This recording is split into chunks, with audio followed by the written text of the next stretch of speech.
I always like to be a part of, DeFi any way I can, and come on to different spaces and, really push, the message of DeFi and uniting all of us together. We're all here, I think, for the same goal.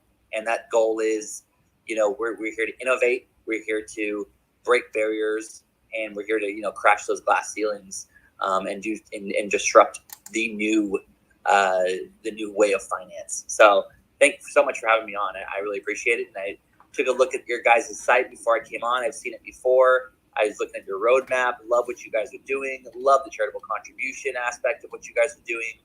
And I really like, what I see coming up, especially with the wallet. I'm kind of interested in what you guys are working on there.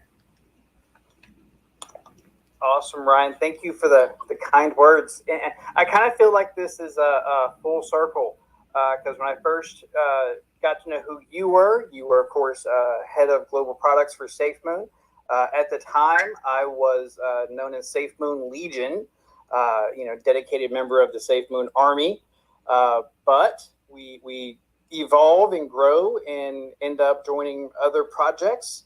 I ended up with Glow, and you, of course, now are CEO of Reflex, which we're going to learn all about tonight. So it's kind of cool. It's kind of cool how we all start in one place, end up somewhere else, and keep innovating and adding to the space. Absolutely. I mean, it's all about growth, right? It's like working with another company in the Web 2.0 space. You're going to work for maybe a startup or work for a big Fortune 100. That's where I started. Actually, I started for a company called Oracle. I worked there for a little over 2 years, and then after you kind of get that experience, you say, hey, you know what? I want to go work for a startup. I want to go work for something more exciting. I want to help build out their standards, their processes, their product lines, that kind of thing. So, you get your experience in, sometimes the unlikeliest places, and, everyone, we're all looking to grow. We're all looking to expand and advance our careers. So that's really cool. It's always awesome talking to other people who have been a part of the SafeMoon Army as well. And such a big army, there's just so many people, such big community, and so many great connections and relationships made, so really, really awesome to be here. But, I was, before I came on, you guys, I mentioned, I know I saw a few tweets, people talking about, Reflex Finance. We're talking about the swap that we've just made some major breakthroughs in. And, I was on a space yesterday. We spoke a little bit about it. And, I think the biggest takeaway of what we've done here is we've really worked with, Fiverr, who's helped spearhead, this whole push into, this new swap technology that we're going to be pushing out within the next 30 days that will really effectively bring down our gas fees, below $1. And with a subsequent update, we'll be able to get those gas fees possibly down to 25 cents, maybe even 22 cents. So huge breakthrough. Really excited about, what this means for DeFi.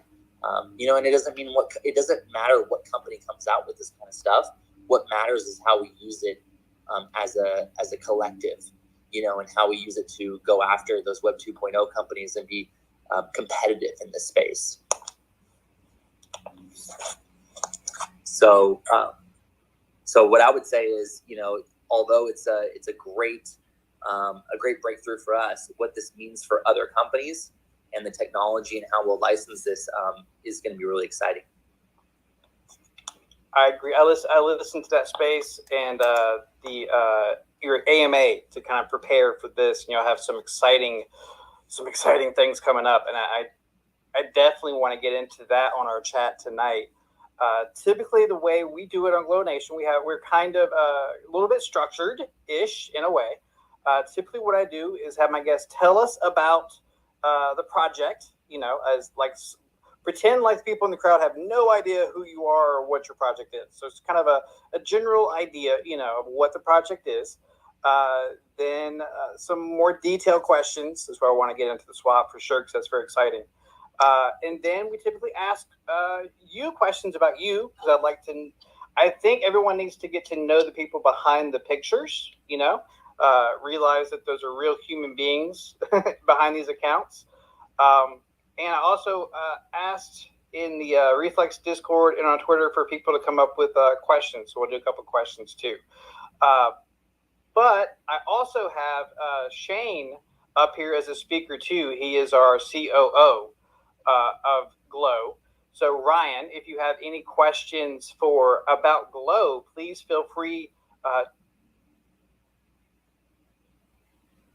and what's going on with Glow as well. Before I get to ask questions for Ryan, can I get audience? Can I get two things from you, please? One, can I get everyone to retweet the space so we can get all of our family and friends in here, please? So retweet, that's one. And two, as a thank you for Ryan for giving us his time, I know he's very, very busy. Can I get everyone to give me some hearts and claps for Ryan for joining us? So, because we're really, really happy that he showed up. So if I get some hearts, thank you, everyone. I appreciate that. Shane, before I get into picking Ryan's brain, did you have anything you wanted to say before we get into Reflex?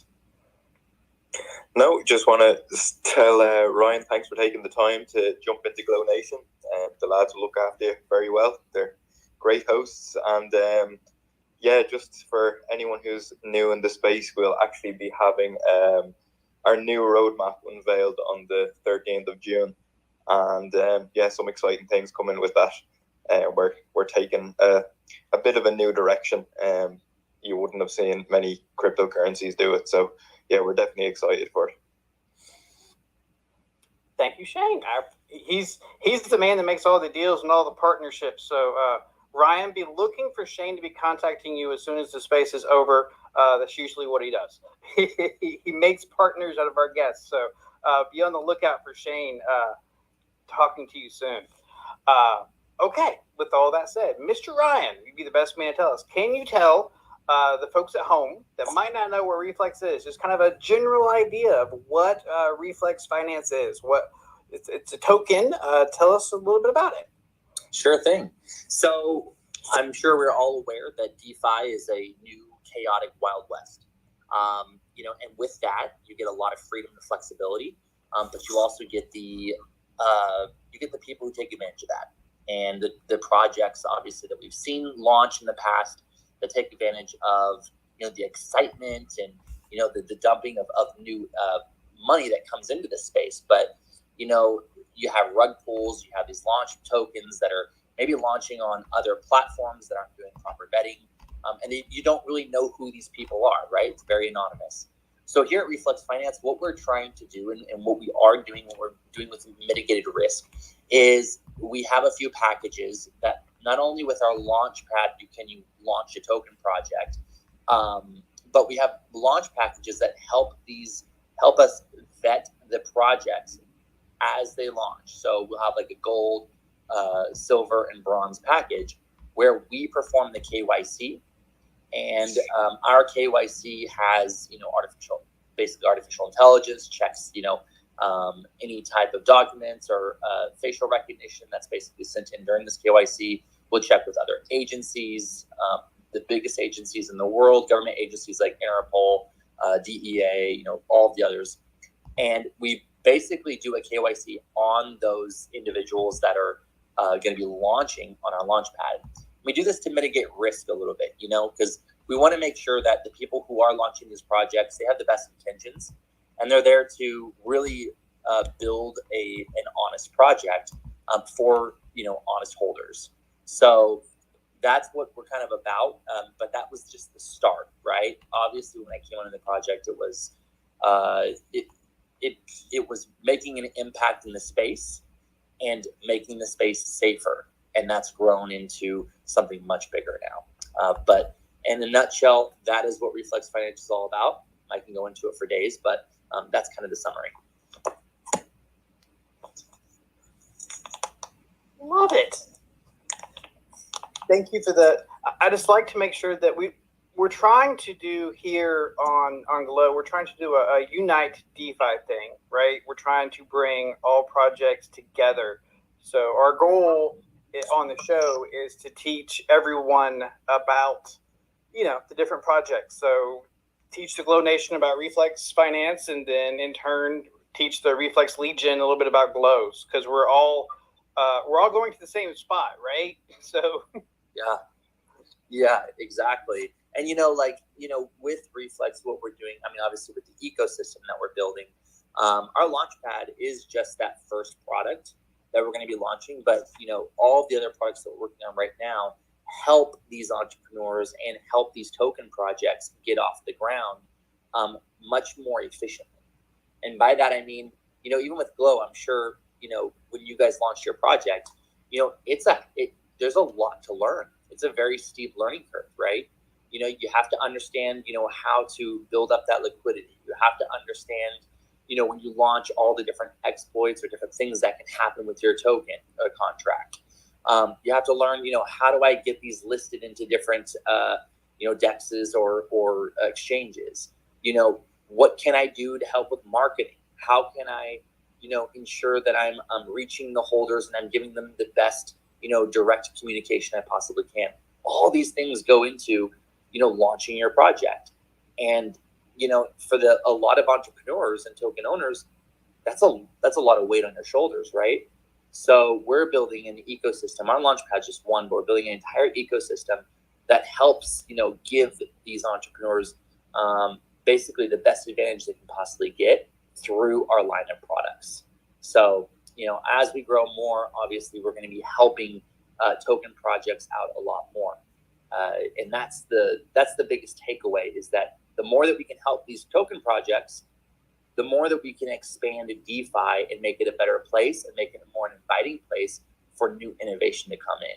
And that's the biggest problem right now, with DeFi, is that there's a lot of people kind of sitting on the sidelines and thinking, should I get into DeFi? Should I, I don't know. There's all these, people and scams, and, yes, sure, there is that. And there was that when, the internet started, obviously, and a lot of other new technologies. But as time goes on, it matures. And so, projects like us, like Glow Token and what we're about here at Reflex Finance and a lot of others, the people who are really trying to do good and trying to make a positive impact, those projects tend to kind of float to the top, and they kind of stick together, right? And they start to, they work together in different ways.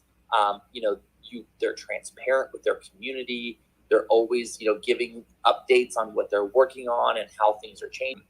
And, if we can make this space a space where it's inviting for these Web 2.0 companies to come in, for the talent to come in, and for the money to come in, then, we'll all rise together. And I think that is the biggest takeaway in how, these companies in DeFi need to kind of position themselves. That's such a good point, Ryan, because why would retail investors or, the general public want to go into projects when, if they've looked into crypto at all, I'm sure they've heard about rug pulls and hacks and scams and everything else. But if you have a Launchpad and you have, I'm sure that if it's going to be on your Launchpad, knowing you, the projects are going to be vetted and as much security and everything as possible as you can. So if you can create kind of a one-stop kind of shop where people can go and feel a little bit safer about what they're doing and just finding the right project to invest in, it makes it a whole lot more inviting for the general, your average day Joe to kind of come in and invest in these projects. It definitely does. Yeah. And it's kind of like this, like, it's like I would say it's kind of a concierge service in a way. But our products, especially the newer products that we're going to be launching, they're not just going to be your garden variety, like swap farming type of products that you see in the crypto space. We're actually building brand new, innovative products that you've never even seen in the Web 2.0 space that we're going to also be bringing to the to crypto. So really exciting stuff we're working on as well that is going to be first to market, something that, like I said, does not exist in the Web 2.0 space. This is a secret utility that we're working on right now, but it can be used by influencers, brands, businesses, other companies, and we got to think like that, I believe, because if we can appeal our products to the Web 2.0 space, and anyone from traditional web can come in and use our products for their business, or as an influencer can use our products, then what happens is they can say, hey, you know what is this token all about? I don't know much about crypto. I can use their products very easily. This is great. I love their products. But what is crypto all about? This is interesting to me. And you kind of have that drip effect where people can kind of slowly adopt, and learn. And I think that if we approach that more, rather than just building products that are strictly just for the Web3 space, but also kind of branching out a little bit where we can kind of pull people in and they can adopt, that also will cause a little bit more of a drip effect where people will start coming in and being more curious about, what we're doing here. I think that's the biggest thing, right? It's an investment. We want the investment to come into the space, and we want it to mature. Absolutely. And it's funny that you brought up influencers, and very interesting that you're talking about more of a standardized vetting process that people can go to and trust, whether they are an investor or whether they are an influencer, or possibly wanting to create their own project. I know Legion and I have had times where there have been influencers that wanted to come on and they just didn't check out right. So we've had to do the right thing for the community. Even though we don't officially sponsor anyone, we still have to take the responsibility to protect our communities as much as we possibly can. How are you working that angle with what you're trying to do, as far as especially from the influencer aspect of it? I agree with you. It's a part of marketing, right? So that has to be included and involved in some kind of way.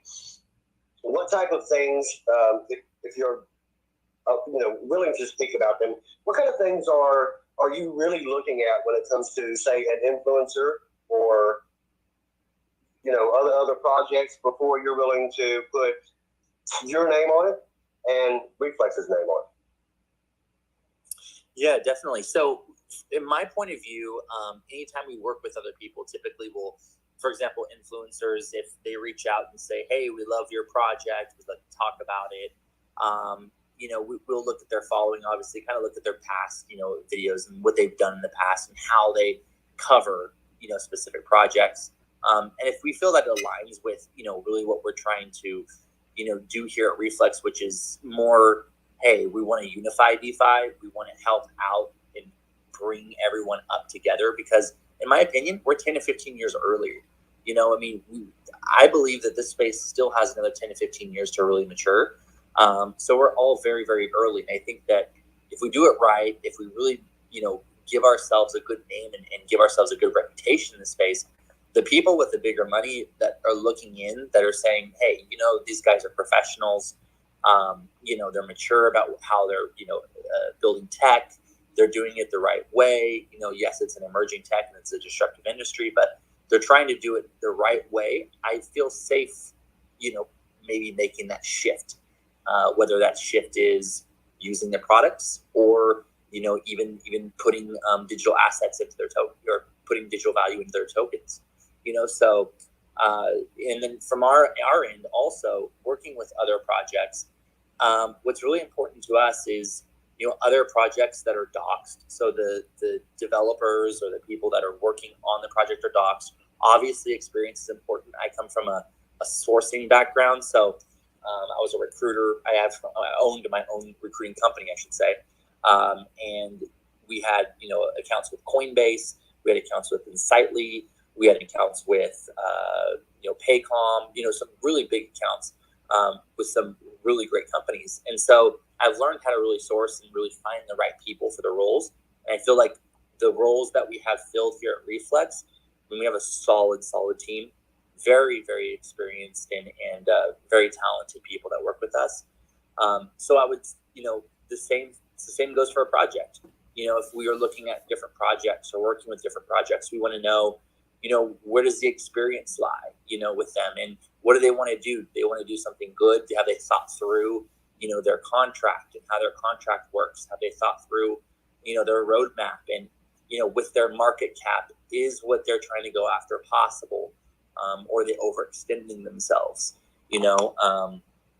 Things of that sort. So that's really important. I mean, it's the whole package, right? Because you might have some projects that say they want to take over the world, but the low market cap, and it's hard to do that when you have to take some baby steps first. And so we all starting off small. Even Reflex right now is a low market cap compared to a lot of other companies, but you all have to put one foot in front of the other, right? And we tend to align with the people that have the big vision, have big goals, but are also pragmatic in their approach. Yes, sir. Real quick, I see some new people in here. If I could get everyone to give me a retweet so we can retweet the space so we can get everybody in here. Also, for all my new people, check out the pinned tweets at the top. We actually have 2 giveaways going right now, one for Reflex tokens and one for Glow tokens. So please check out those pinned tweets at the top. Also, I do want to hear from you guys. So if there's anyone that wants to ask questions, now would be the time to start doing the requests so we can get people's hands up and that sort of thing. So if there's anyone that has questions, please request to come up and we'll get you guys up here to talk to Ryan. But first, I have a hand up, Mr. Shane. What's going on? Yeah, I'd just like to reiterate something that Ryan is talking about a lot, and I think there is a shift starting to happen in this space. There's a lot more people with sort of a business background coming into projects now. So like myself, I have e-commerce and sort of business consultancy background, and I'm quite well educated. I have a master's degree and stuff like that as well. So I think this is starting to happen more, and there's more and more people who are coming in with that business acumen behind them, and the space is moving away from sort of your meme coins or your pump and dump projects, and everyone's chasing utility now, and that's why we're redoing the roadmap as well, is to bring more utility to the forefront and to make the project more beneficial to the investors and to really start pushing forward in this space as well. And that's exactly what Reflex are doing as well. And Ryan's no stranger to knowing what people want and knowing how to push forward. Thank you, Shane, for adding in. I appreciate your comments, sir. I do have a hand up, Mr. A valued member of the Glow Nation, Mr. Working Man. What's going on? Hey, how's it going? Good. You have a question, my friend? Well, yeah, I got a couple. How come it's so hard for me to give away money? I don't understand it. Hey, Ryan, I don't know if you remember me at all, but I followed you over from SafeMoon. The only reason I invested in it behind you is because you took over the company. I appreciate that. Thank you. Yeah, I like that. We've had a couple of DMs at SafeMoon and a couple over at Reflex. Hell of a job, man. Thank you so much. I really appreciate it. I've been in tech for about 15 years, and I think that, have you guys ever seen the movie Slumdog Millionaire? Yep. I love that movie, and the reason I love that movie is because there was like every point in his life, he had to go through his entire life with all these different experiences, but every experience in his life resulted to that one day that he could be the best version of himself and win the prize. And I think that that's true for a lot of us, right? We all have these experiences in life. Where I was with SafeMoon, I was working for a Fortune 100 company before then.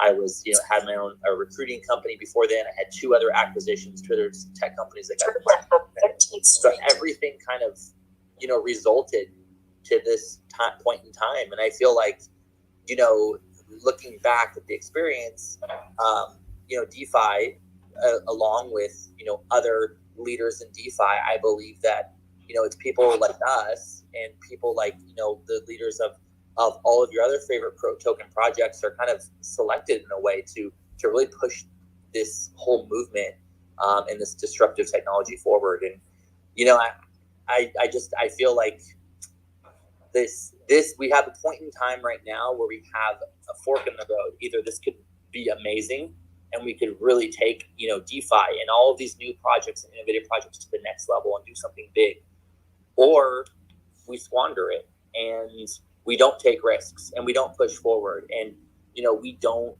take the responsibility and the burden on ourselves that we need to form communities like you have done with Glow, like we've done with Reflex, like people have done with SafeMoon. Like we have to form communities, stick together, and really push through our innovation and our belief system.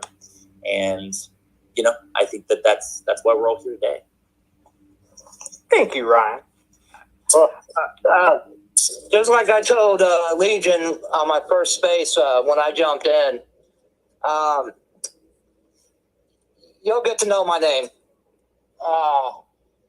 I got some things on the back burner, but between Glow and Reflex are two of the main people. Like I said, you'll get to know my name a little bit better. So it's awesome. Sounds good, man. Thank you so much for coming up, and thank you for your kind words. I really appreciate it. And it really puts gas in the tank for what we're doing here. Thank you, Ryan. Thank you, Workman. All right, all you guys that came up as speakers, please put hands up so I can kind of keep up with who is who.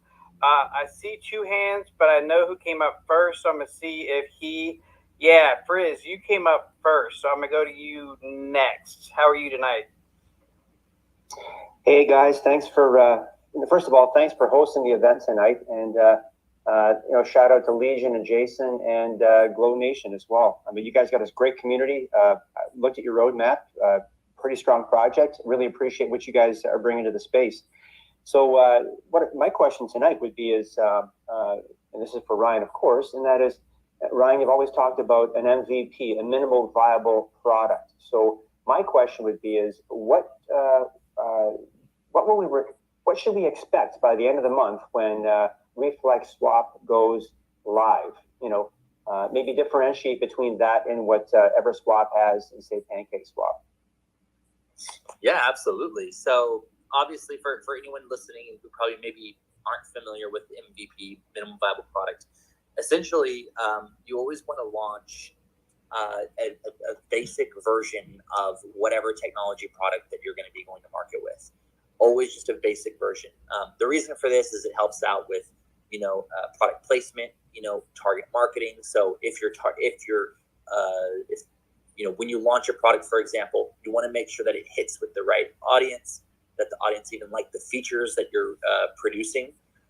You want to make sure that your code and you're watching after all your technical debt, which means that you're not building a bad product. You're building a scalable product, but one that can be approved upon.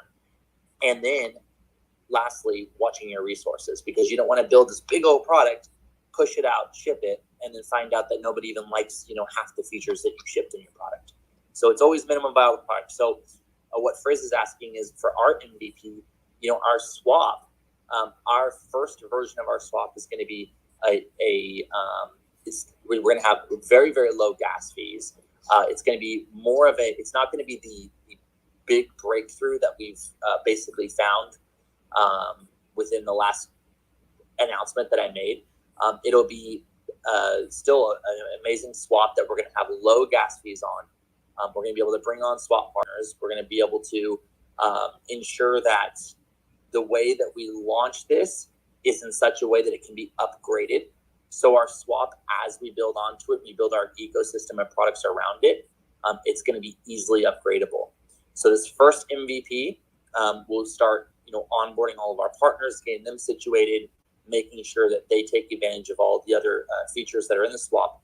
And then that next improvement, shortly after the 30 days, we're going to be doing an improvement to that, in which case we're going to allow what we call as a no-sell swap. And that no-sell feature, essentially, our swap will be very much similar to a reverse swap and liquefy. So you're actually, when you swap a token, you're holding the BNB to the side, right? And then those BNB perform the buybacks. However, what we're doing on ours is that BNB that's set to the side, it creates a buffer, and that buffer fills up. So if there's a swap that happens on our swap, and say it's a sell, it will pull from that buffer first, and it'll carry out that swap, which means that if it's a bigger sell, it won't hit the charts. So it doesn't look bad. It allows the coin or the token to stabilize. So it's actually better for the project. It's better for the charts. And it allows, these peer-to-peer sells to happen, which is really exciting. And then we're going to take that one step, farther as far as the gas fees go. And I believe we'll be able to get it down to about at least 25 cents, if not more. And we have identified, like I've said, with the help of, Fiber spearheading this with us, we've identified a pathway to zero gas fees, so gasless. Now that could take months, that could take 4 months, 5 months, 6 months, we don't know, but we have identified a pathway for that, which is really exciting. But again, MVP first, baby steps, and then you improve upon that. That's Absolutely. great, Ryan. I appreciate the answer there. Yeah. I do have a couple of other questions, but if there's a number of other people that have actually put their hands up, I can just step down and maybe come back later on if things get quiet. So it's up to you, Legion. Legion is doing a little bit of a drawing in the background. We do have a couple of other hands up. Stay up. Put your hand back up. We'll go to Honey Badger and Glow, and then we might be able to come back to you if that's okay. So stay up. Yeah, absolutely. Honey Badger, you had your hand up. What's going on, my friend? Hey, Jason, Legion, how are you guys doing? Good. Thank you for coming. We are blessed and can't complain. Good. I like to hear it. I like the positivity. First of all, I just want to say, Ryan, thank you. Obviously, Legion, Jason, thank you for hosting the space. Thank you for all the familiar faces in here. And then Ryan, of course, thank you. I don't know that I've ever had an opportunity to speak with you, Ryan. I listen to you a lot. I think I share the same sentiment as a majority of the people that I talk to, that clearly you are a missed entity at SafeMoon, but I want to give yourself and frankly John credit for the way that it's split. My guess is, and I'm not asking for a comment on the issue, I guess I'm just going to vent here for about 10 seconds, but I want to thank both of you because I think the way you handled it legitimizes both projects. I was disappointed to see it go, but at the same time in my mind, I have been in situations and seen situations where you get two very strong-headed intellectual people that have plans, and sometimes if they just don't come together, it's the right thing for both people to move on. So I hope that's what it was, and you have been nothing but positive towards SafeMoon, and I thank you for that. And I guess the next thing I would just want to say, and I don't know necessarily if it's a comment or a question or what it is, but maybe Ryan, if you could just reflect on it, with your project. I listened to you in the other space the other day, commenting on NFTs and basically just consumer privacy. And how crypto and DeFi is going to bring that into relevancy. Because I think if we get down to the nuts and bolts, one thing that just drives me absolutely crazy is just we've almost given in as a society to just knowing that we have no privacy, right? Like we just, our bank records are out there. You bank at a big bank, they know everything. Recently, in my occupation, sometimes we go into different businesses, and it drives me crazy when you go into these businesses, and then it happened to be a bank. And as soon as I left, I had an email from that bank, basically thanking me for stopping in. And I know that's not necessarily what crypto is necessarily going to cure, but I think what people are truly looking for is a way to get back the feeling of privacy, our personal data, our monies, and frankly, without getting too sour on it, politics have just gotten so out of control with a two-party system that I feel like crypto. And I think maybe this is where I'm looking for your reflection and comment on it in generality is, I feel like crypto is a way that hardworking people that just feel like we have no say, no control, we're just a cog in the wheel.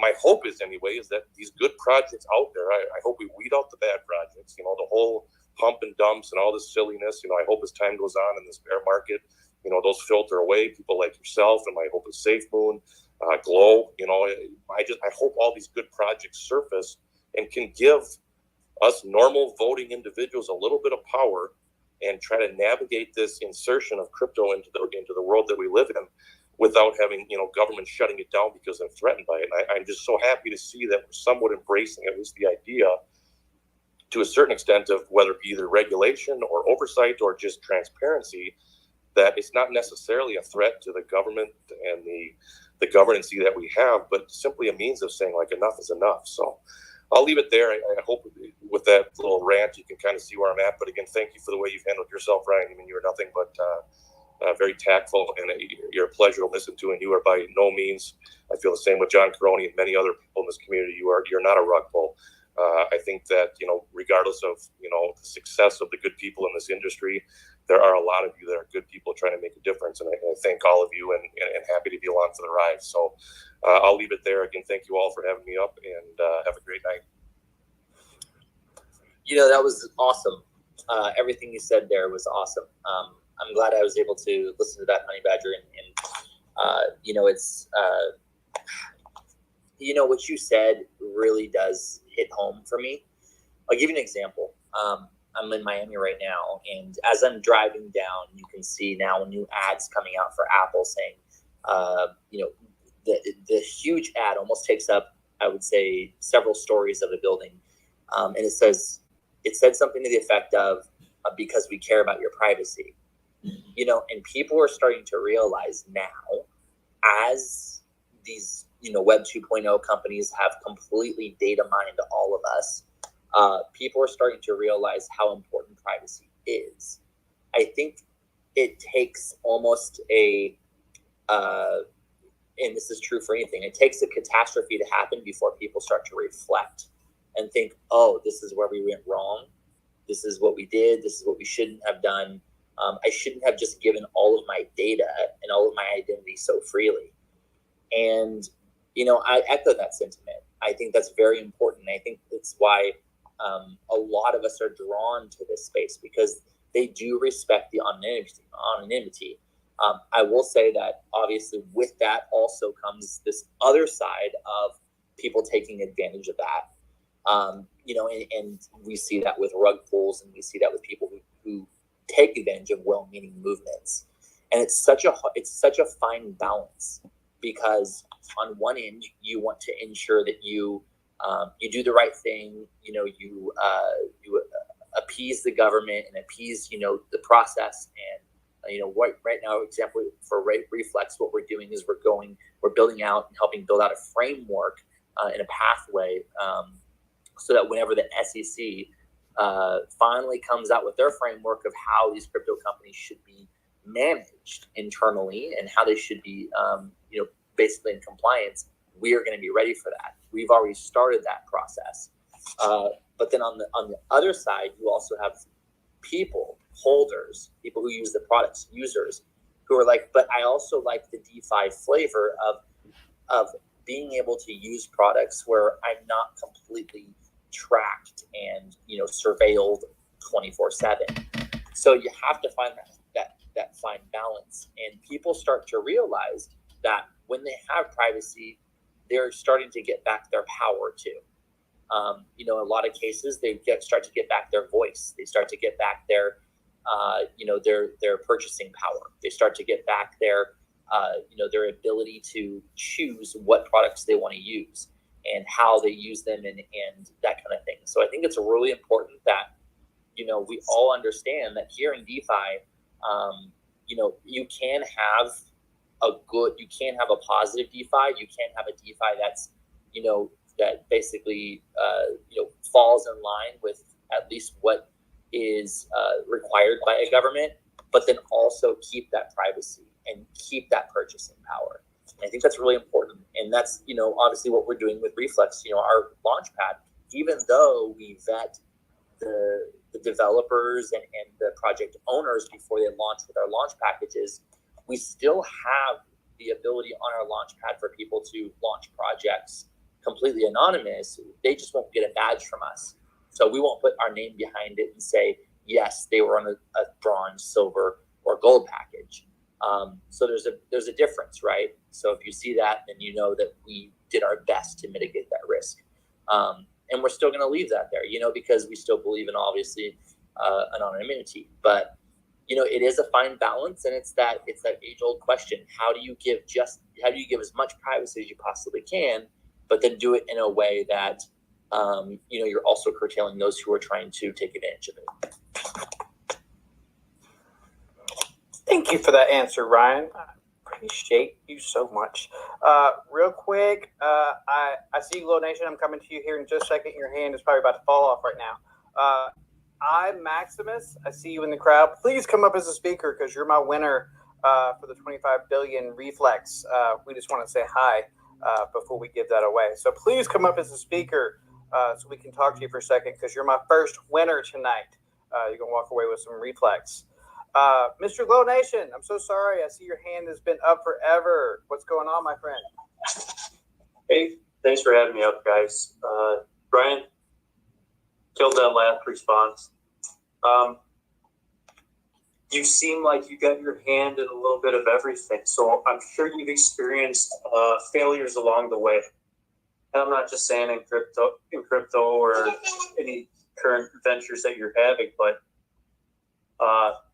would you care to elaborate on a failure that might have turned into a success, or something that you learned from, or what you did to overcome that? Because that's a huge thing in this space. Is so many people just don't succeed right away, and then they walk away. So do you have anything that you could fill in on that? Absolutely. I'll be 100% genuine, and I'll let you guys know that when I started, especially in business, it's not all roses, right? When I started, I remember I started with my very first company, and that company, it was a software company I dumped $30,000 into, and I knew very little about software. I had an overseas developer that I was working with, and I trusted him. I didn't know anything about, locking code, about code repositories. I don't even know if GitHub was around at that point. I think it might have been maybe like early. And I was just new to the space, but I dumped in $30,000. It was me and one other developer, and I'm a designer, but I know how to design all my own products and everything.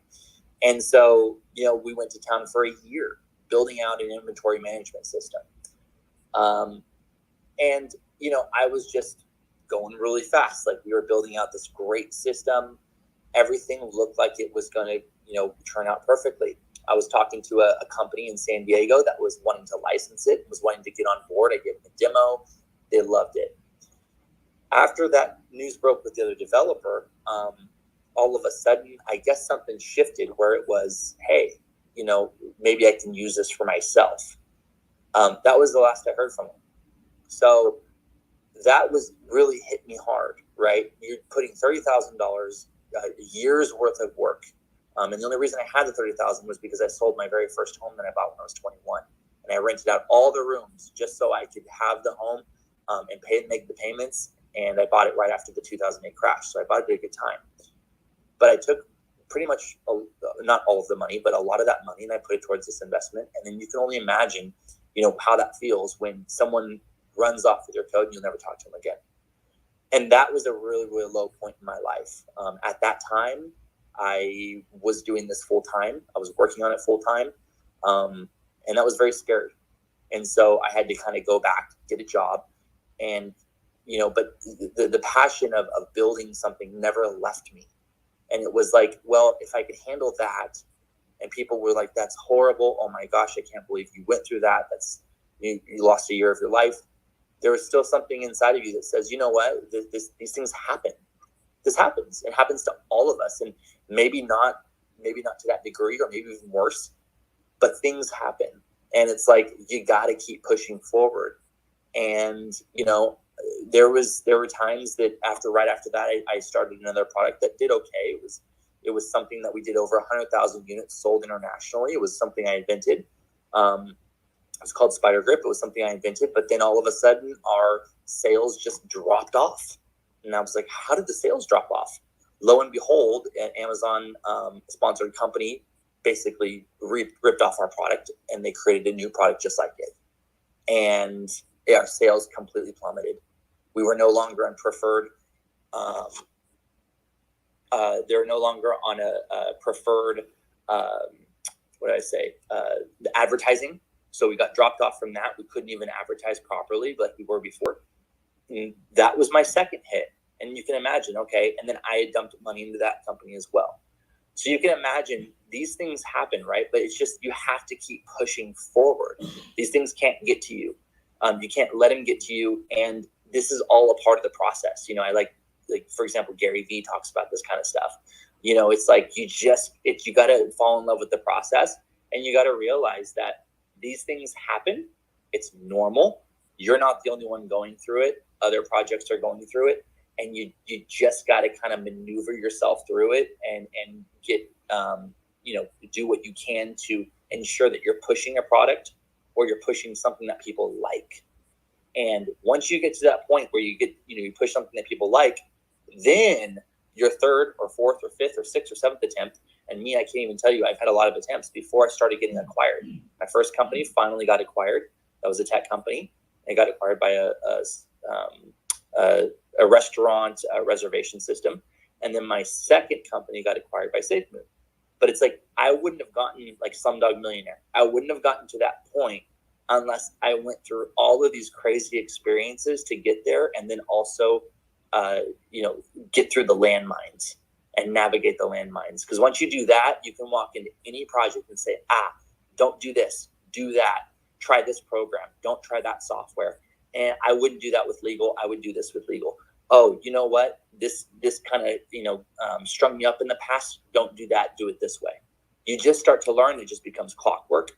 And then you'll look back in 10 years, 5 years, 15 years. And then it just becomes, people think, oh, it's just easy. But it's really just you getting through all of those obstacles. And eventually something gives. I don't know what it is. It's the universe. It's just the strong mindset. I don't know what it is, but something gives. And then all of a sudden you're just a force to be reckoned with. Absolutely. And really appreciate, you being on and all your insights, sharing some personal information with us like that.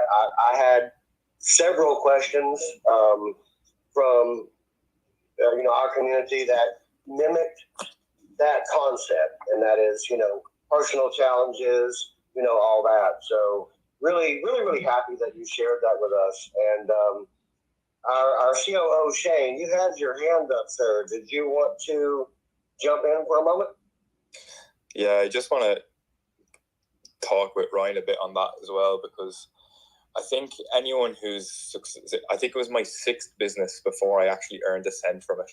I had so many failed attempts, but that's how you learn. And Ryan, you were trying to say, like, if the universe gives or something like that. What I think it is if you expose yourself to enough things, something good will happen. And that's what I do really well now, is expose myself to everyone and anyone, talk to everyone and anyone, and good things come from that. But yeah, I'm the same. I lost a lot of money running my own businesses, and it was about the sixth business that I opened that I made decent money on, and I was able to set up my family for life, and moved on to business consultancy then, and then got into crypto. So yeah, I really resonate with you on that, and yeah, we have a similar sort of story with those sort of things as well. So it's nice to hear that. I think it's so true. You talk to any business owner, any entrepreneur, any token project owner, anyone, every single, I will be hard pressed if you could ever find any of them that haven't started 1, 2, 3, 4, 5 other businesses before.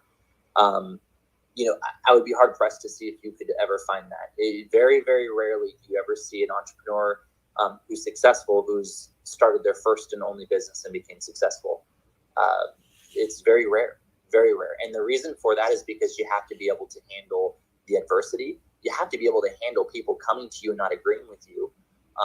If you can get through that first failure and all of your friends and family saying, oh, well, just get a job or just do this or do that. And they're just kind of all weighing in and giving you their opinions. If you can get through that and then not care, then what can you do the second time? Right? Then their opinions and everybody else's opinion on you, it has less of an impact. And then all of a sudden, the third time and fourth time, by the fourth time, you don't care what people think. At this point in time, you're just like, I need to figure this out. I need to learn from my mistakes. And I'm not going to stop now, because I've already lost all of the pride and ego I had. And now it's just a matter of figuring this dang thing out. And something magical happens at that point, because you become laser focused. You learn from your past mistakes and what worked and what didn't work. And then when you start up the next business or the next, company, then all of a sudden it's just like clockwork. This is what I set up. This is how I do it. This is how I incorporate. These are the programs I use. This is what I use for marketing. This is the person I know who does this. All of a sudden you're going from 0 to 100 much quicker. And it's just repetition.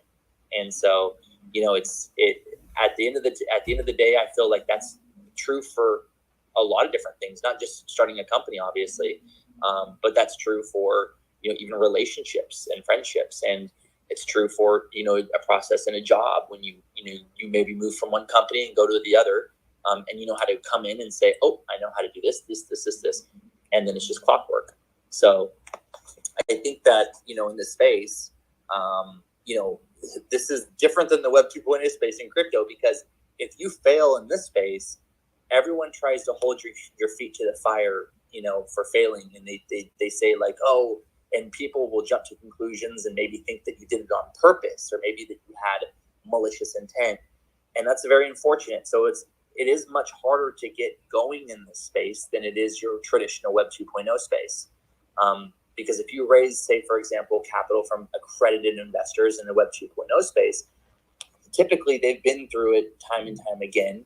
They're not going to be running after you with pitchforks and going on social media and saying that you're this horrible person and that you did these horrible things and you're to blame. They're probably just going to sign a dissolution document and say, well, you gave it your best, kiddo. And, you gave it your best, and, more power to you. In this space, it's much different. So you always have to, I've identified that. And that's why here at Reflex, that's why we have the products we have, so that we can help these entrepreneurs and help them have the best leg up possible, so that they're not being chased with pitchforks.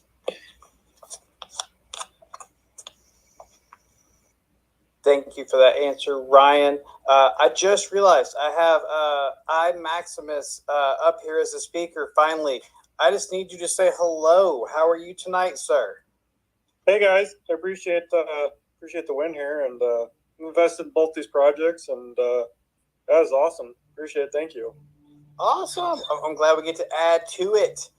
If you would message Jason, the co-host of the show, send him your OX address, and he will forward that on to Reflex, and we'll get you your token. So thank you for supporting the show, and thank you for coming up and supporting all of us.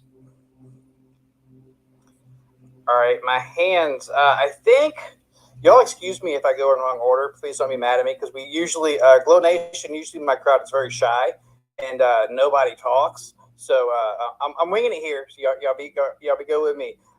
Neil, I'm gonna go to you next, sir. How are you tonight? Hey guys, good. How are you? Good. Better that you're here, sir. Doing fantastic. I love being here. Ryan, thanks for coming on the show with these guys. They're awesome. Really, I just had a comment, because I just think it deserves to be just contemplated on for half a second. And that's what you said about what your swap's going to have. I mean, that buffer, that's massive, man. That's so freaking cool. Like, I've just been nerding out a little bit on the fact that you're going to have a buffer for the chart within the swap. That is just well done. I mean, really is all it is. I was just thinking that through a little, and we went through that real quick, and I just wanted to circle back around to it, because that's a cool utility, man.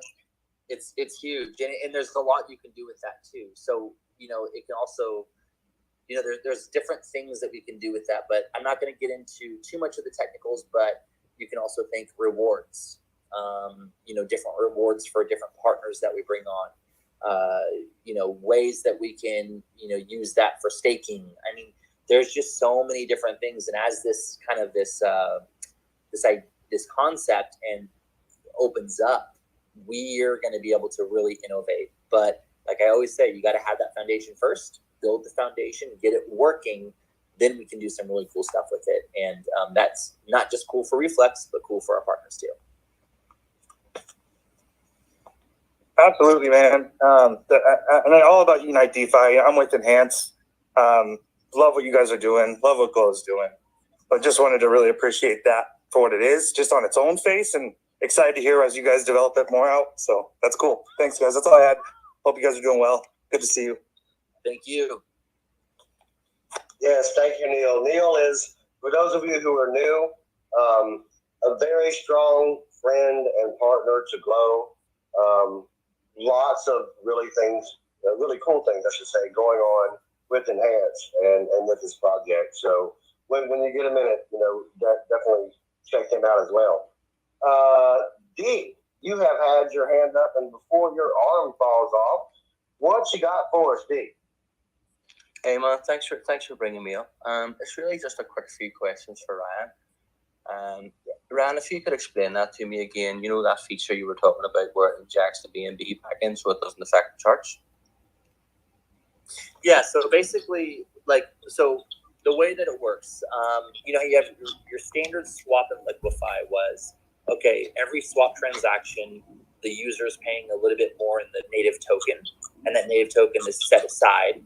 And then after a certain period of time, that native token is sold. Then there was a reverse swap and liquefy. And the reverse swap and liquefy said, well, instead of taking the native token, we're going to take BNB, more BNB, we're going to set that aside. And then we're going to do a buyback of the native token. So it's a positive, effect on the chart. Then there's the no When sell. is that going live, Ryan? Sorry, is that live now or? So those are the two concepts right now that you see in the market, and that's the standard. So you have either swap and liquefy, or you have the reverse swap and liquefy. Safeman calls it swap and involve. Other companies call it sellless. So basically, you have kind of this buffer that's used to buy back the native token. What we're doing is we're saying, well, with this buffer, why not use this buffer to actually make it so that whenever a swap goes through, it's pulled from the BNB that's set aside, and then it fulfills that swap. Right. Okay. So, I totally understand. Yeah. Correct. Sorry for cutting you off. I know exactly what you're doing with it, just because I actually went to Jeff with this idea months ago for help on it to get me a dev, and now all of a sudden you guys are using it. Yeah, we've been with them developing for quite some time now, and this is just one little piece of it. So the really cool thing is, and like what I was saying before, it's just the way you've explained it there is exactly how I explained my program to Jeff. Exactly how you explained it to me there. That's why I asked you to confirm it again. Nice. Do you have that working? Do you have that going at all or not? I'm actually pitching it to a couple of tokens at the moment. I'm kind of glad I come into this space tonight now, because that's why I've asked you to explain it again to me there, because I never had the name I had on it was the bounce back feature, because that's what I was calling it, because it makes your charts bounce back after huge sells or swaps, as you say. So he's basically just changed the name. That's all I wanted to say. Cool. So if you could just drop me a DM and we can talk timelines on it, even to see, just to make sure there's no mix up here. Sure. Yeah, I don't know exactly how your technology works, or of anything. That's like exactly how you explained it. Okay. Yeah. Well, if you guys have anything coming out, let us know. I mean, we're always looking for new partners, and we're always looking to partner with those who are actually getting projects out and building. And that's the number one thing, right? Because here in DeFi, we all have, I think, great ideas. The main thing is execution. How are we executing on these ideas, right? Someone said, I think that when I was at SafeMoon, someone had mentioned, we did the swap and evolve, right? So that we did the swap and evolve. We did it first, and it was like, well, I think there's a lot of other companies out there that actually had already done it. Maybe not concept-wise, maybe not put it out there at a big level, but they probably have done it in their own right, or they did it internally. So there's a lot of ideas out there. You know, there's not so many novel ideas, I would say. I think the biggest thing for us is the low gas fees, what we've been able to accomplish with low gas fees. And the low gas fees are what's most important. Now, how we distribute the B&B on the side, how we're able to do that, that sounds good, cool. It doesn't, affect the charts as much. That's great.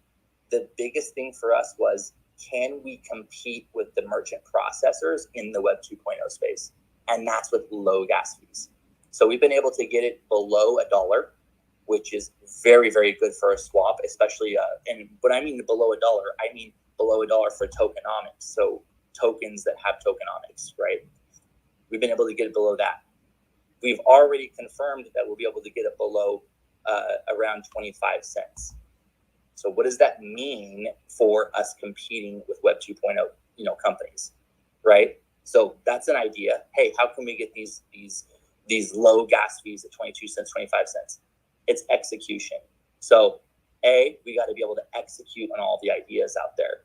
I get pitched, I'll tell you this, guys, I get pitched on a lot of ideas, a ton. And people have great ideas, but it's all about execution, and it's about getting it done, and it's overcoming those obstacles to get it launched. And that's what it's all about. And so if there's even ideas out there that I've heard of where I'm like, wow, if you could get that accomplished, that'd be fantastic. But it all falls back on the team to be able to do that.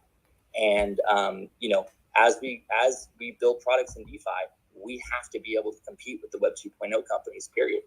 I always tell people all the time, these Web 2.0 companies are still eating our lunch. And they're eating our lunch because our technology is lagging. We're not being able to innovate as fast. We're not building as quickly. We're not building quality products. We're not caring about the users, the holders as much. We need to kind of step it up. And I feel like that is where the business people, the business minds come in, and they're able to, use their years of experience and build awesome products. And Ryan, kudos on what y'all are doing on that swap. That's going to be absolutely amazing. I listened to your AMA and your what was it, Zeus's space yesterday. That sounds incredible. I love the no fees. The thing that's coming, in 6 months or whatever. That's going to be really cool. Oh yeah, absolutely. It's like the thing is and people always say this, like, it's all about, how hard you're willing to work to get there. And, we've always been, everyone in our team kind of has that same DNA where we're up very late, we work very hard, and we have this goal, we have this burning fire and passion. And it's like, all that it comes down to is, are you willing to put in the work and put in the labor? Are you willing to put in as much as you possibly can to ensure that, you have that end result? And that's what it comes down to. And I think, you had another person who came on and asked that question. Some people get frazzled. They run into these issues and these problems where, after a while, all of a sudden they just kind of give up and they kind of wither away. And it's like, that's normal. You're going to have that. And, you're going to have, even like the other guy that just came on right now, you're going to have people say, oh, I had the same idea. Well, great. But did you execute? You got to be able to execute. You got to be able to ensure that whenever you build a tech, I have people coming to me saying, hey, I have a great idea for this, and I had that idea 2 months ago. I'm like, awesome. That's so cool. So where's your product? Well, I haven't been able to get the product up because, well, that's what it's all about. People like ideas. They love results. And that is what it's all about. You're almost going to have to start doing like movie producers do when someone says, hey, I have an idea for a script. Say, don't tell me, I don't want to know it. Because as soon as you tell me it, and then if someone makes it, you're going to say that I took it. So you're almost going to have to act like a editor or movie producer and be like, I have an idea. Like, I don't want to hear it. I don't want to know it. Don't tell me. Don't tell me. I even told my team, I said, I don't sign NDAs anymore. I just don't do it. And it's because everyone, like, especially in this space, like, I would love to, and I think it'd be really cool to just have a space where people talk about ideas freely, and they just give ideas, free ideas to other companies, and just talk in a space like an incubator, and just say, hey, the subject today is NFTs. and how NFTs can change the, gift loyalty space. Oh, I have this great idea for an NFT that can do X, Y, Z.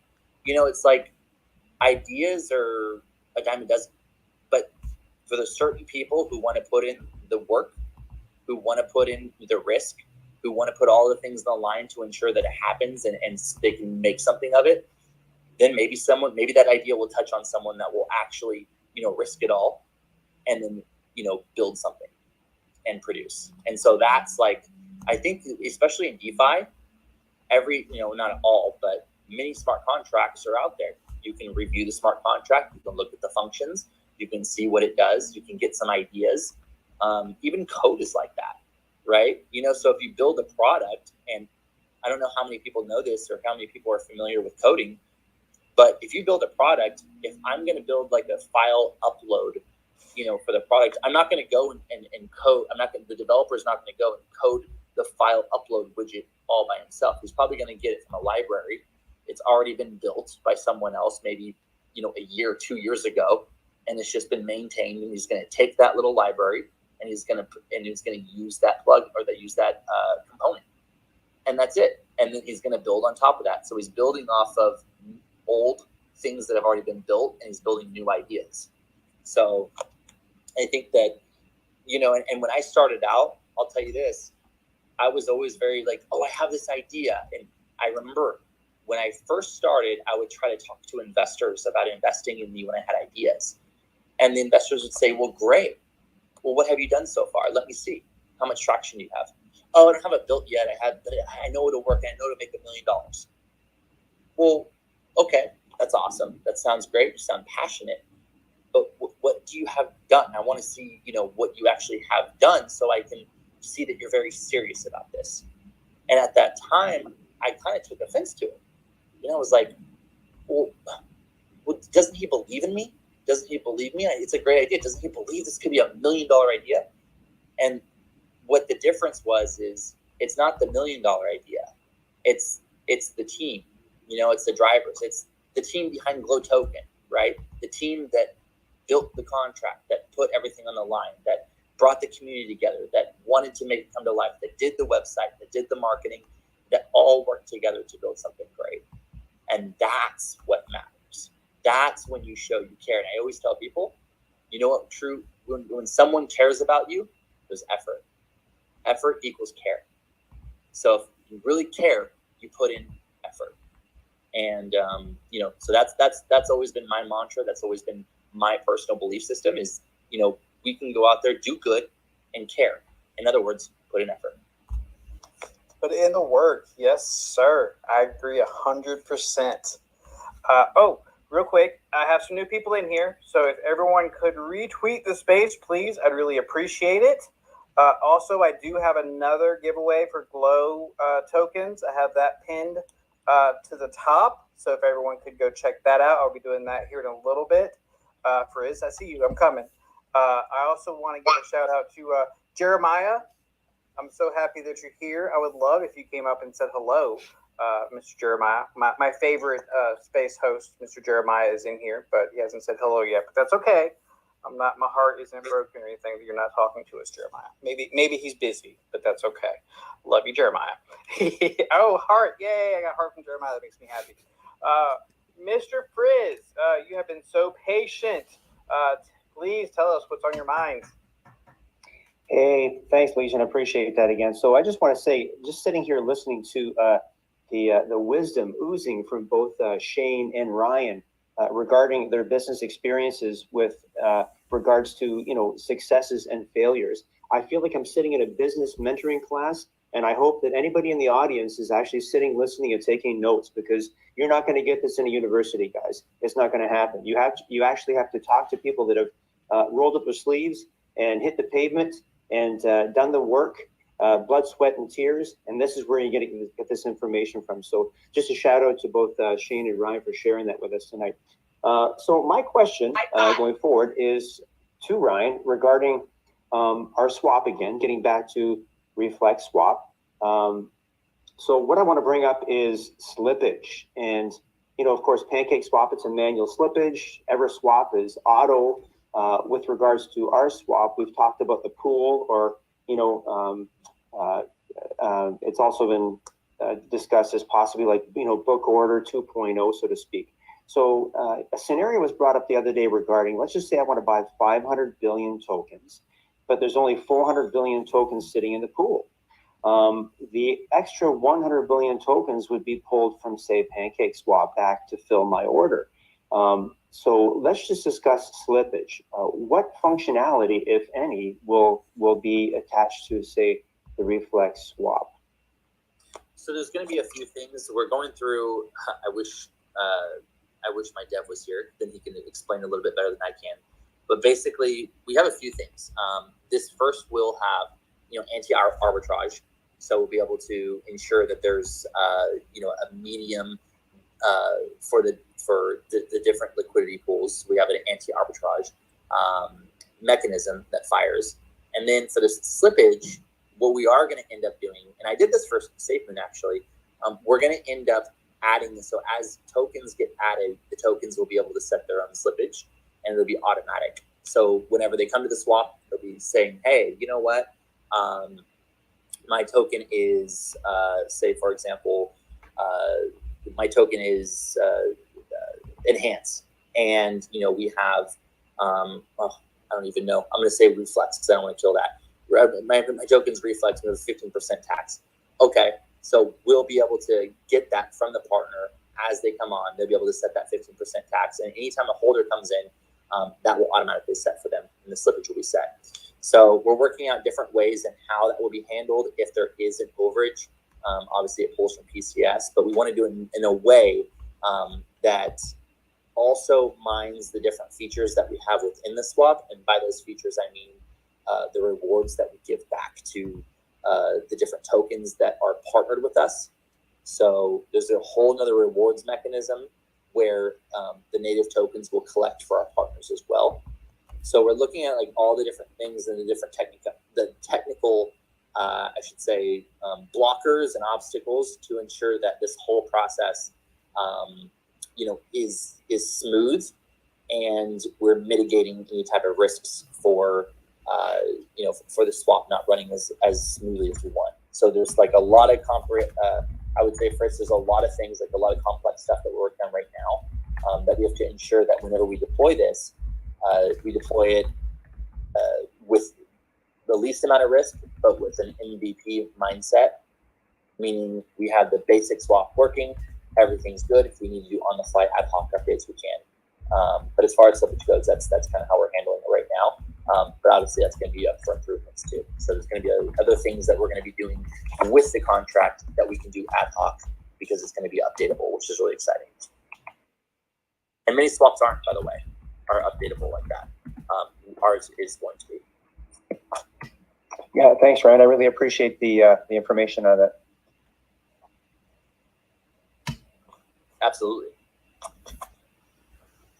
Yeah, and so we have a question from someone who's listening, but it's 3 a.m. in the morning where they are, and I'm sure they don't want to wake the kids up. So the question was, before Reflex went into version 2, they had an in-wallet staking option.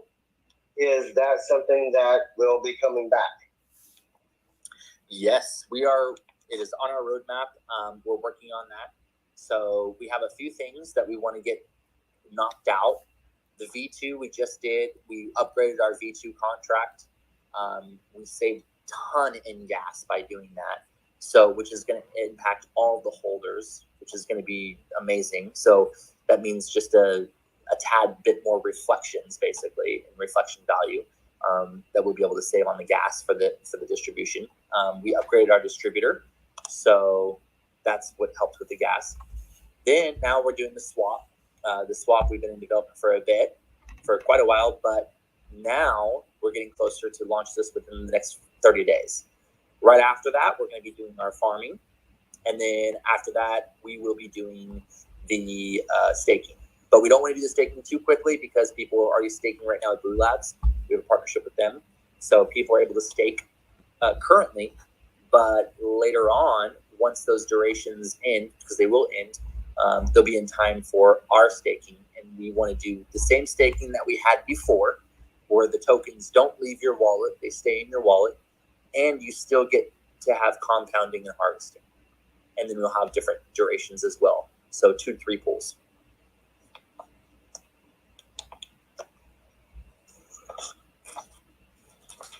Does that answer your question?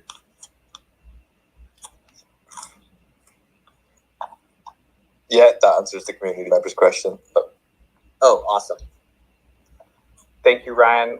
Ryan, look who actually came up to join us. Mr. Jeremiah, how are you tonight? Hey, I'm doing wonderful. I'm doing wonderful. I was just down there listening, and I was just taking in all the information. Ryan is always, he has a lot of information, especially being a business owner too as well. Just learning from the best. I thought it was very informative. So I wanted to come in here, and come in and support this space, and it's always a pleasure to see what you're doing here. And what I love is that you have these tokens and these companies like Sacred Swap, and you have them, just pretty much like interacting with one another and becoming a family, helping one another, helping DeFi as a family. And I just think it's such an awesome thing. So often, so many different tokens are in competition for one another.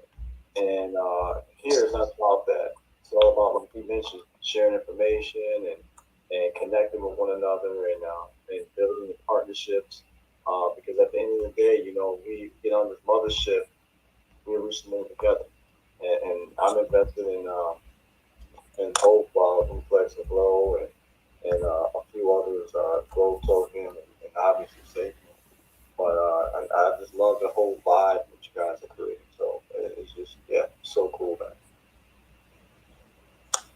Thank you, Jeremiah. If my show can be 10% as cool as Water Cooler is, then I feel like I'm doing pretty good. So thank you, Jeremiah. I just had to speak to you because every time I come to your space, I have to bring the hype and say hello. So I saw you, so I'm like, Jeremiah's got to say hi to me. So sorry to make you come up, but I just wanted to say hi, Jeremiah. And I have a redo. I need to do the same thing. I feel like I need to do the same thing.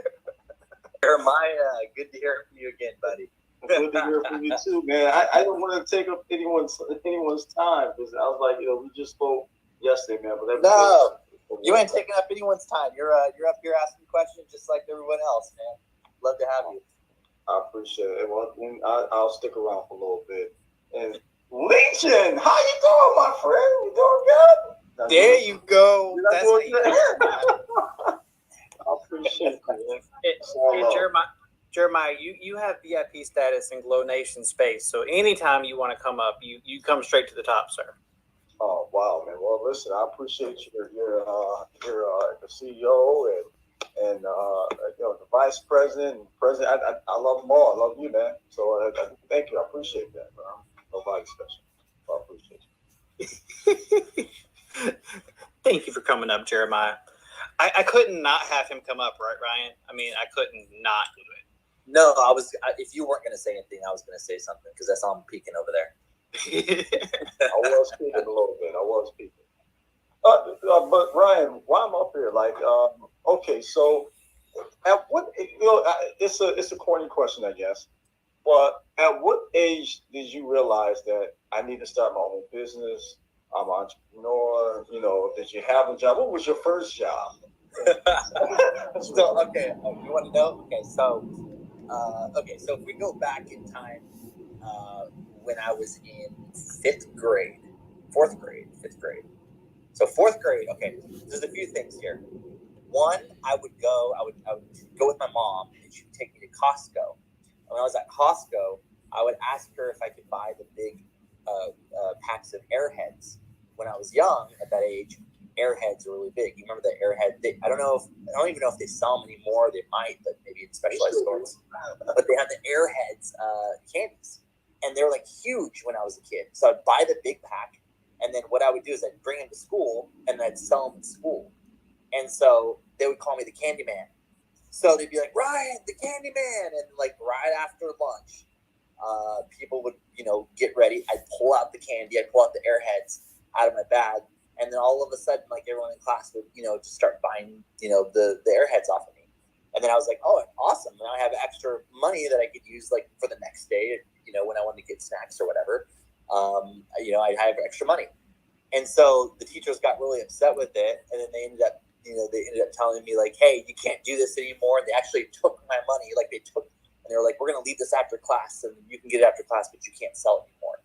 And that was when I was like, and I was always kind of like, I don't know, I'm not going to say I was ornery, but I was always kind of like, really, you're going to take my money? Like, and then they're like, well, we're going to give it to you after class, but you can't do it anymore. And so that was my first taste of like, I like this. This is cool. I'm kind of, I did something on my own. I kind of finagled the system in a way, and I was able to make people happy. I was able to make a little extra money for myself, and I was able to, supply like a service, a good. And, ever since then, I've always been kind of like, this is cool. I like seeing smiles on people's faces. I like doing stuff and learning and figuring out stuff. And so that was my very first thing. And then that spurred, like, that bloomed, like, all of my other, ventures after that. That is awesome, bro. I knew what. I was like, what, Costco's? I was like, yeah, he bought candy, right? The candy man. Candy man. Oh, I love it, man. My other question is, and again, I guess is somewhat personal, but are there, if you could say anything about your hobbies, like things that you actually would buy. Some people are into cars, boats, and things of sort like that, but like, what? And it might be a stupid question. I feel like you're gonna say tech, but if you had like a guilty pleasure, a hobby, something that you probably spend a little money on, and what people don't know about you, what would that be? Good question, man. Travel. I would say travel. I'm not the kind of person who likes to like buy a lot of stuff. Like I'm not the kind of person who likes to buy like a lot of clothes. Like I never buy clothes for myself. I love food, and I like to just travel and see new places. I had a house before that I had sold about a little bit over a year ago, and even when I was in that home, I was just kind of bored. Like I was able to work remote, but I was kind of bored, and I just like to see new cultures. I like to see new faces, learn new things. I can speak Thai a little bit. I stayed in Thailand for 2 years, so I can speak Thai enough I'm not fluent, but enough to get around. I was there on an education visa, so I actually, I had classes twice a week for 2 years.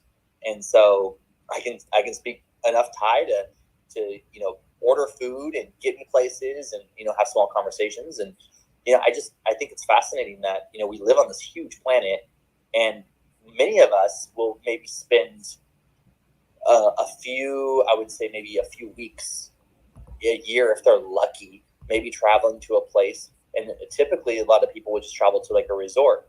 When I travel, I try to travel and I'll go into the cities and into the places where you don't have the resorts. I'll try to get an Airbnb in a place where people are like, where are you? And I just try to learn as much as I can about the people and about the way of life. And I love that. It just expands my mind, and you see so many different things from different perspectives. And the one thing I've learned, from traveling, Jeremiah, is, you have this American mindset, or this mindset of consumerism where, having things is really, really, really important to you. But when you go to Thailand, say, for example, you realize it's not necessarily about the things. It's just about either the community, the people, or when I was there, it was, how could you build really cool stuff and make an impact on the world? If you can have all the things you ever wanted, what would you do if you had all the cars and all the houses that you wanted? What would then make you happy? And to me, I feel like that would be challenge. How could you change the space? How could you leave a legacy behind? And I think that's truly at the core. That's what really challenges people. It's not necessarily the things, it's the process and it's the journey. Because then once you get it, it's like, okay, well, now you got the carrot, it's no longer dangles. So it has to be something bigger. And that for me is just travel, meeting new people, meeting new cultures, growing my mind. And then obviously while I'm doing that, trying to make an impact. Awesome. I think you definitely have accomplished that goal. I'm sure you're going to be accomplishing more of an impact. I have to agree with you. I have friends that have done very well and became very wealthy and rich, and they reach the top of this mountain. And I swear, like sometimes I get phone calls like, "Dude, I'm bored. Like, I'm really bored. There's nothing else to do. I've partied. I bought what I want, and I'm sitting in this house by myself. Not doing anything, and I don't know what else to do." And I always say that it's so important to have an impact on the world, because at the end of the day, it's like you should be living a life of purpose, right? Purpose for people, and it's so important. So I definitely understand where you're coming from. Yeah, you nailed it, man. I mean, it's purpose and it's progress, right? I think everyone looks for happiness, and a lot of people think that maybe happiness might just be in things, but it's really in progress. You're happier than you were yesterday if you made progress. You're happy if you go to the gym and you feel good, you look better, you're happy. You're happy if you've moved up in life, slowly and over time, and you feel happy when your investment in crypto is going well, right? And it's because it's growing, right? Or you're unhappy because you feel like you're not making progress and you see that chart go down, right? It's all progress, and I think that making an impact and making that progress is what should be at the front and center of what you want to do. Because I've seen people go into business and start token projects purely because they feel like they just want to make a mint, and it's like that's not what this is about, and that's definitely not what it's about for us at Reflex. And I said this before, I'm not even taking a salary at Reflex. I don't take a salary. I'm working and I'm putting in my sweat equity into this company because I want to make an impact and I want to build something big. And in the beginning of a project, you got to be able to do that. So I'm living off of savings, building up this company, helping it grow. And that money that we do have in our operations wallet, that goes to our dev team.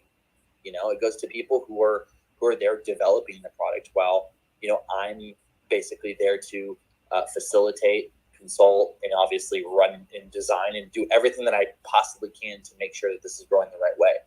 And that's, in a sense, you have to do that as a business owner. You have to be able to step in and let your team eat first. And so over time, if you're following your purpose, if you're following that, then you can feel good about yourself because you know that you let your team eat first before you did. And if we do everything right and work our tails off, I should be able to finally eat. And that's just the way I see it. Love it, man. Thank you so much. I really appreciate that. That speaks volumes. Absolutely, brother. I see we have my man Ace from Enhance up here now as well.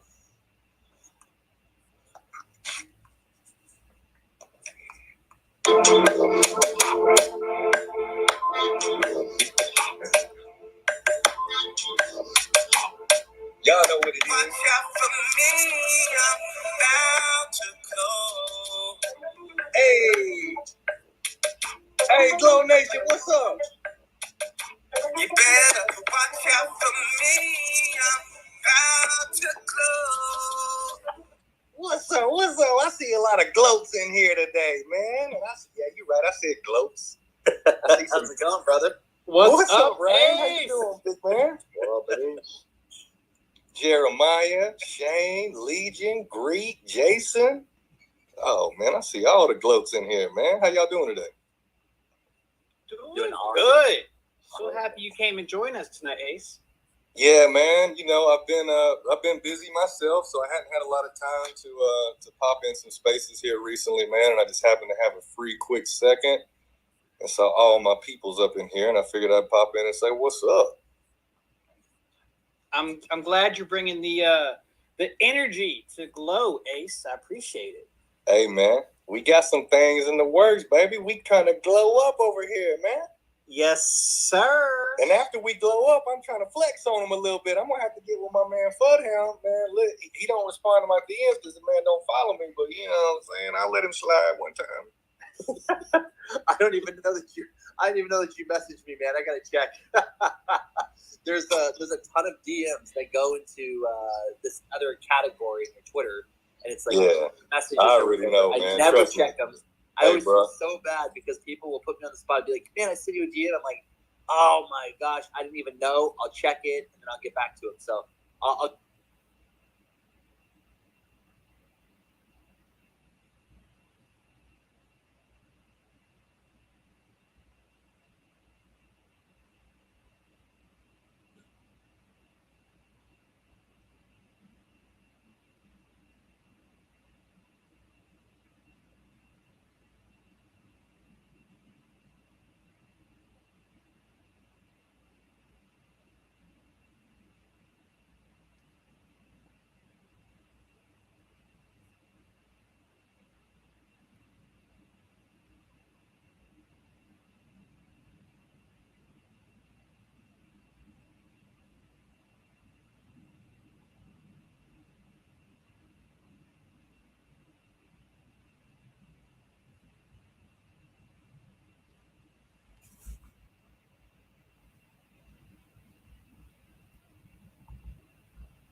And Ace, you killing me with them hundreds. How do you still have hundreds? I bought a whole nother damn phone just so I wouldn't have to update my Twitter app on this phone. This thing is strictly for the hundos, baby. It took me a second. I'm like, wait, Ace has hundreds? I'm throwing hearts, you're throwing hundreds, and I'm so mad at you right now. I want hundo hundreds. after hundo. We keep it 100 up here, man. I keep it 100. I keep it so 100 that I can't even update my goddamn app, man. I bet you can sell that phone on eBay. Just put Twitter hundreds and you can sell it. Oh, that's a good app. Hey, man, look. Speaking of that, my boys need to eat, man. We may have to do that. Listen, y'all. Listen, man. Anybody that want to DM me, man? I got an iPhone 12 Pro Max that is the Twitter app has not been updated. So if you want to get your hundos back, hit me in my DMs. I got you. Throw an enhanced case on there and send them a case of enhanced energy drinks with it, man. That's right. You know what? We might, if somebody from Glow buys it, we might mess around and send them a Glow energy drink, man. Let me keep my mouth shut. I don't know what you're talking about.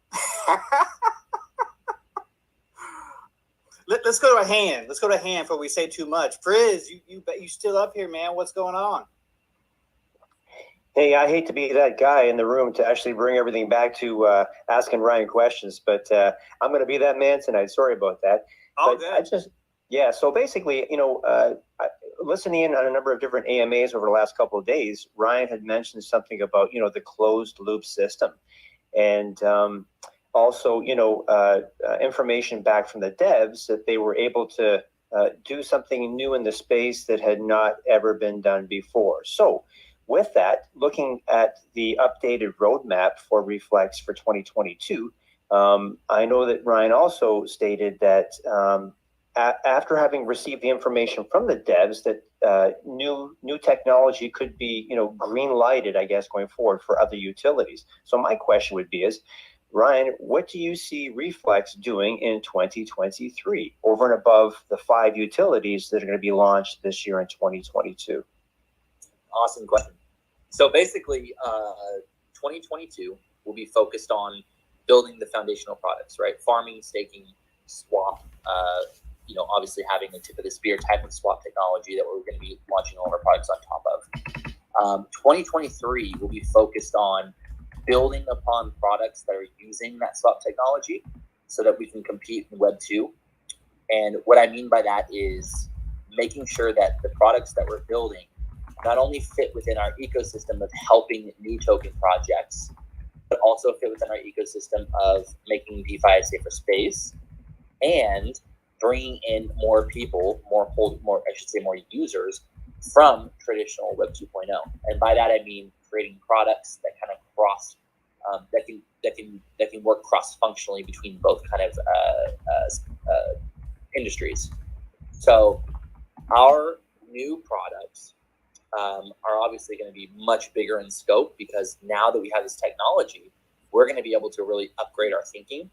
And I didn't want to come to the table and say, hey, you know what, we're going to be able to, launch this big product, but then also still not have our swap technology, with lower gas fees, taking advantage of low gas fees done yet.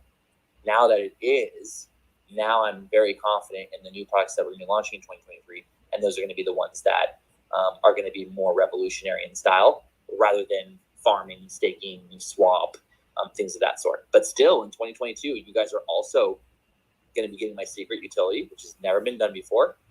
You're also going to be getting something from Cryptfu, who basically he's built. Well, he's our CFO, but he's helped us build something that would allow people to check the financial health of tokens right off the bat, which is huge, because a lot of these tokens that are out there right now, they won't be able to see like the financial health, like, where's their operations wallet? If they do have an operations wallet, how much is in there? What is it being used for? What's the kind of the high level view? And we're building something out. We're going to be, within the next 2 weeks, we're going to be launching that as well. It's already been built, so it's really exciting what we have. And then 23, like I said, is going to be focused on the bigger stuff, and we'll drip some of that out later on. I don't want to get too ahead of myself, and I'm not big on saying the big things we're going to be doing until we actually have development done on them, or we have all the other stuff we should be focusing on off our plate. And I believe that right now, the swap technology and everything we should be focusing on right now, but we have big plans. That's awesome. Well, you know what? I'm not going to jump up here and ask any more serious questions tonight. Just a shout out to Legion and Jason and Shane. Thanks for hosting the event tonight. Really appreciate the space. You guys at GlowNation, you guys rock. Again, thank you for hosting this space tonight. Thanks a lot, Frizz. I appreciate the question. I will say I'm going to have to hop off here, but I want to give a big thank you to GlowNation. I mean, you guys are awesome. Your audience is great. I love what you guys are all about. You guys are, really trying to make an impact in this space for the good. Obviously, through your roadmap. I can tell just from the people who have come up, you guys are just, there's a brotherhood here. There's a community here. And you guys are all we're all kind of pioneers in our own right, So it's really refreshing to see. It's really awesome to see. I love the questions that everybody came up, Shane, your experience in business, and man, I mean, that's so refreshing to see. And it's really cool to see that more people like this are coming into the space, because that's what's going to help us mature. So keep up the awesome work, guys. Just before you jump off, Ryan, we might do the last giveaway. I think there's 30 billion of Glow still to give away. Oh, nice. Okay.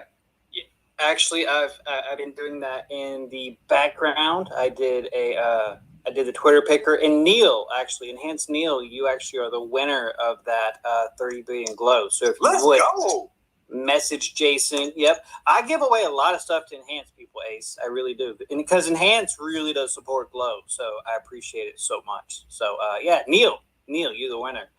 And Ryan, thank you so much for all your time. I really appreciate it. Please give me, Jason, Shane a follow. Whenever you see our spaces, you're always welcome to come in anytime. So open invitation. I'll even give you like VIP status +1, like Jeremiah. Okay. Thank you. I won't tell him. Oh, he's still on here. It's okay. He'll understand. It's okay. No, you guys are awesome. You guys are awesome. You guys are fire. Keep it up. Thank you so much again, man. You guys are really cool, killing it. And I'm sure I'll be in here again. Make sure you answer Chase's DM or be after you.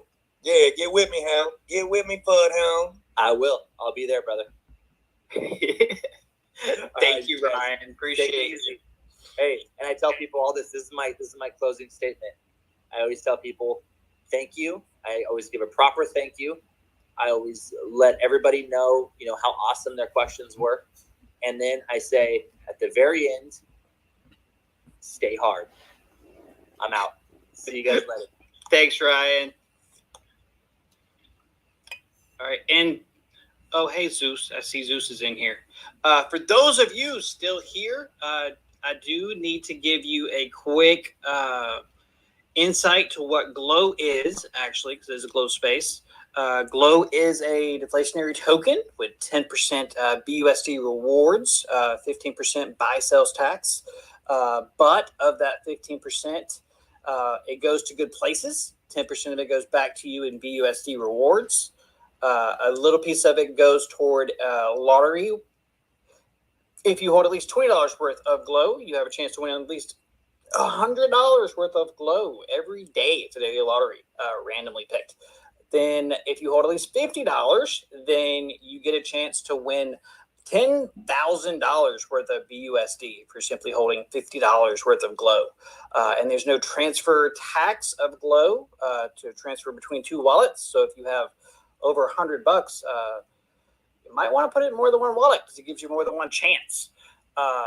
Now, here's the part that is the big deal to me. Part of that tax goes to a charity wallet. Every month, the community puts forward charities they want it to go through. Then the community votes on those charities. The team vets those charities to make sure that they're legitimate and the money's going to the charity, not the CEO's salary or something like that. Once we make sure it's a legit good charity and the community has voted, we do a charity giveaway every month. So far, we're up to about $31,000. That's the GLOW and GLOW is glowing up DeFi, being the security, the being up front, being a Docs team.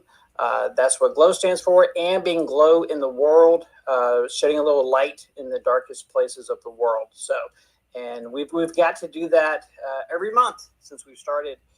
Mostly children with cancer, children affected by war. We got to help out a orphanage that actually bought solar panels and batteries. So we literally put light on an orphanage. So very, very cool. So if you haven't yet, please check out GlowV2. We are trying to do a little bit of good in the world. We have a updated roadmap, June 13th. Be on GLOWNATION. So if you'd like to learn more about GLOW, please come back on the 13th. We'll have the team telling everyone what we're doing. We're kind of changing our roadmap a little bit. I mean, we'll still have 10% BUSD. We'll still have the charity, the lottery. Just some of our plans going forward have changed a little bit. We have some cool stuff coming up. We have some partnerships coming up as well.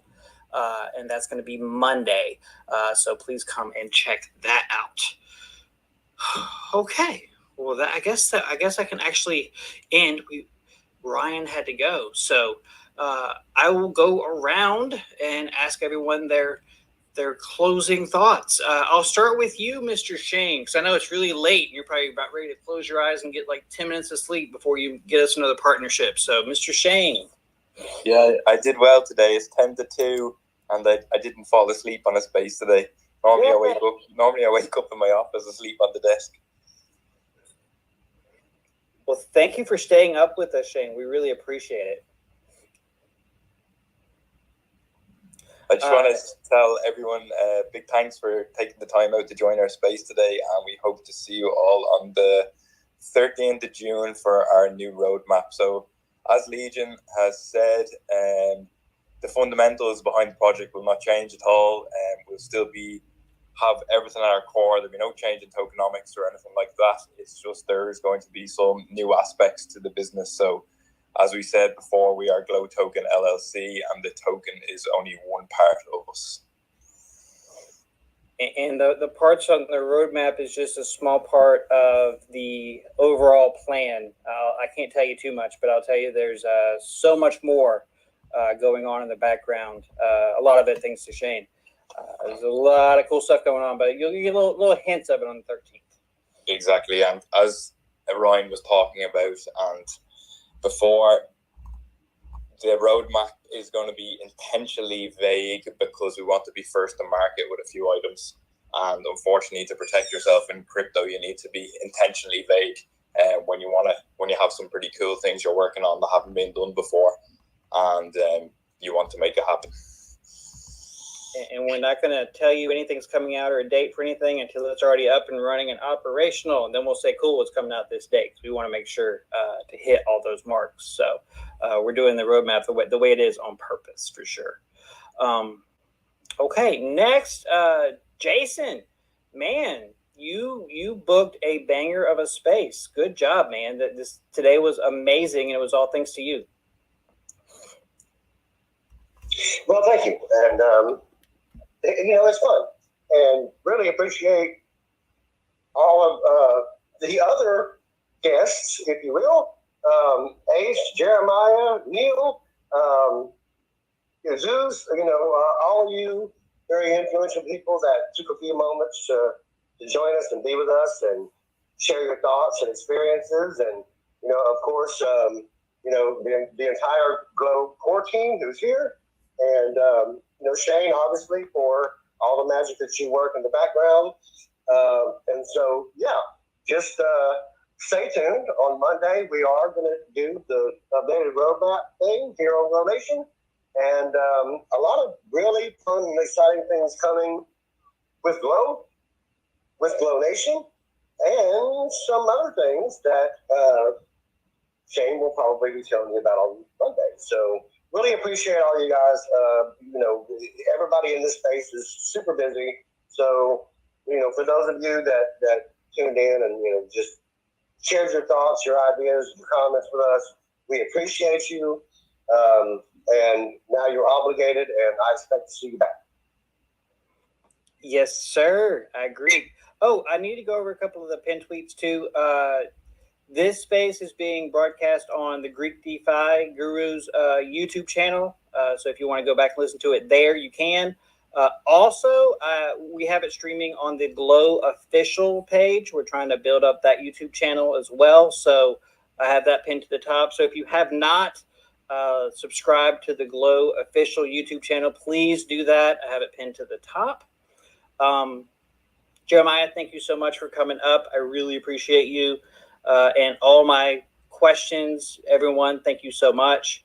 I don't think I can close this out as well as someone up as a speaker. Ace, can I put you on the spot to close this out, sir? Why would, man? I knew you'd say that. Yes, sir. Listen, man, you put me on the spot, and that's okay, man. I can be put on the spot because when you're speaking from the heart, guess what? You ain't got to be prepared. If you stay ready, you don't got to get ready. All of us stay ready in here. All of us are about one thing, man, and that's uniting this entire DeFi space, man. So I want to just give a big shout out for everybody that hops in all these spaces, that bounces around, that has their own spaces, that are taking these spaces and going on other platforms and being able to broadcast this type of unity, this type of community, this type of spreading love and not FUD, man. I'm just happy to be here with you guys. Hey, it's all love over here from Enhance. It's all love over here for myself. Glow Nation, we got a lot of stuff to build, man, as well as anybody else that's in this DeFi space that's trying to be about unity. So I'm going to bounce off here as well. But listen, man, I love you all. Appreciate you guys having me up. Appreciate everybody tuning into Glow Nation, man. Keep tuning into them. Keep tuning into Reflex as well. All of us are building great things, and we're doing it for the betterment of the people. So let's fucking go. Yes, sir. Thank you, Ace. And we need to have all right? Did I do okay? Was that okay? We did. Yeah, you did amazing. And we need to have you back on Glow Nation as a guest sometime, Ace. We've had some enhanced folks, but we haven't had the man. Great opportunity. Great opportunity for me to slide something else in right here. That's a great thing. So if you do want me on a podcast, if you do want me on a space, on an interview. I got a man right here that just won 30 freaking billion glow, and his name is an Ants Neal. He's up here. He's got this badass ape with a football jersey on. You get with that man right there, and he will make sure that I can tune in to whatever you guys would like to see. We got you, Ace. We know Neil. We love Neil. We can have you up. I got to sneeze. There you go. I did on mute. Okay, awesome. All right. I can't do better than Ace, so I'm gonna close it out on him. But I will tell you my final thing, like I always do. Well, some of you might not have heard this, but go out and do something nice for somebody else. Okay, if it's tonight or tomorrow, whether it just be smiling at somebody, doing a little bit of charity, hold the door for somebody. There's too much darkness in this world. Just do a little something nice for somebody, okay? Today, tomorrow, this weekend, just do something nice. Just remember, that smile don't cost you nothing. To say, hey, have a good day, don't cost you nothing. Just do something nice for somebody, okay? Sometime this weekend, shed that glow around the world. We all do a little bit. It's gonna mean a whole lot. So, y'all be nice. Be nice to each other. Love each other, unite together, and y'all come back and see us on the 13th for some cool glow news. Y'all have a good night. Appreciate y'all for hanging out with us for so long.